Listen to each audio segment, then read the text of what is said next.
Hello बच्चों, चलिए प्रश्न को पढ़ते हैं। कैसे परिवर्तित करोगे प्रोपीन को 2 ब्रोमो प्रोपेन में?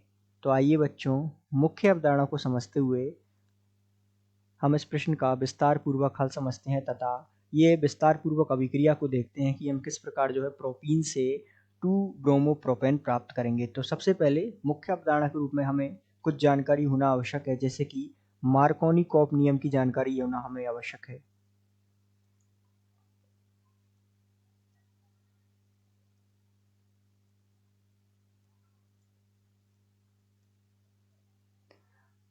साथ में हमें जो है अभिक्रिया की क्रियाविधि की जानकारी होना आवश्यक है कि किस प्रकार हम इसे परिवर्तित करेंगे। तो इन सब जानकारियों के साथ साथ आइए हम विस्तार पूर्वक जो है मार्कोनी-कॉप नियम को समझते हैं, इसकी क्रियाविधि को समझते हैं। तो आइए अभिक्रिया को देखते हैं। तो हमें कहा है कि प्रोपीन अर्थात CH3 सिंगल बंध CH डबल बंध CH2, जब इसकी अभिक्रिया हम कराएंगे HBr से, तो इस अभिक्रिया के फलस्वरूप हमें जो है उत्पाद प्राप्त होगा। ध्यान दीजिएगा ये अभिक्रिया किस प्रकार संपन्न होगी।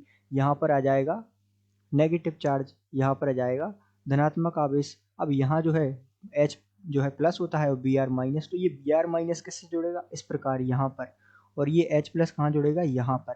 अब ये जो अभिक्रिया किसके अंतर्गत होती है, यहाँ लगता है मार्कोनी-कॉप नियम।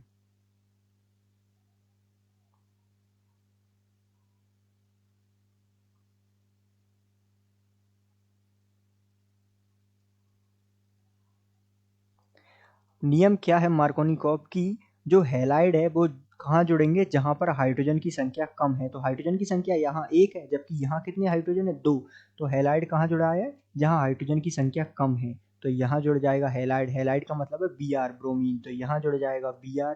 और इसी प्रकार हाइड्रोजन जुड़ जाएगा यहाँ पर H। तो ये क्या बन गया हमारे पास जो है मुख्य उत्पाद 2 ब्रोमो प्रोपेन अर्थात 1 2 3। तो इसका नाम हो गया 2 ब्रोमो या 2 ब्रोमो प्रोपेन,